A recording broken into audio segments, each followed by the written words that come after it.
Never been much of a reader. In all honesty, I have stayed away from books for years until I started seeing a certain book being talked about on TikTok, and so I picked it up. So the funny thing is, it wasn't Book Talk in itself that got me hooked onto Fourth Wing. It was seeing a Prime announcement that Michael B. Jordan and author Rebecca Yarros was going to team up to actually make this a TV series. Now, because I'm not much of a reader, I always think picking up a book of any magnitude is very intimidating. It's more or less, am I going to finish it? Is it going to grab me? Another thing that always kind of gets to me is the pace. Is it too slow? Is there not enough of this? Is there too much of that? Well, page one, instantly, it just keeps rolling and rolling and rolling, and it feels like it just keeps picking up momentum the more you read. I honestly think the thing I love the most in this book that Rebecca Yarros captured very well was the relationship between people. When you're a child, when your parent tells you not to do something, we tend to do the thing that we're not supposed to do. So, of course, throughout the book, we're seeing all these events unfold and being told to do this or do that or not to. And of course, the characters do the complete opposite, which feels completely real to me. And it just kept me hooked, wanting to see what happened on the next page.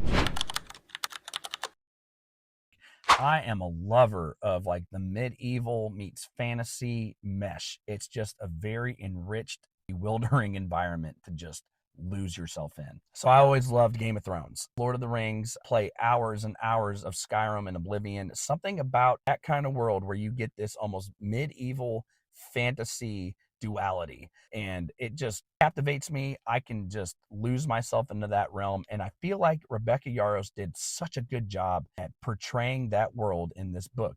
You get this almost like feeling of magic, not like witch and wizards where you're just seeing this like over dramatized magic.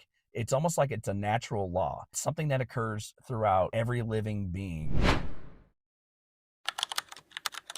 What kept me hooked personally, wanting to see what happened on the next page, was the fact that the stakes rise each time. There's no dead air, no dragging on, it just continuously rolls.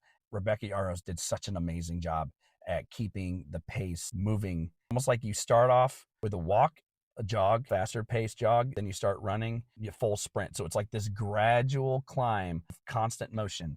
And that's what kept me wanting to turn the page to see what happened next. Being that this is my first book review, I didn't want to do any spoilers, so I tried to stay as vague as possible, giving my honest review of how I felt while reading this. If you would like me to do a spoiler video, let me know, and we'll put that out next.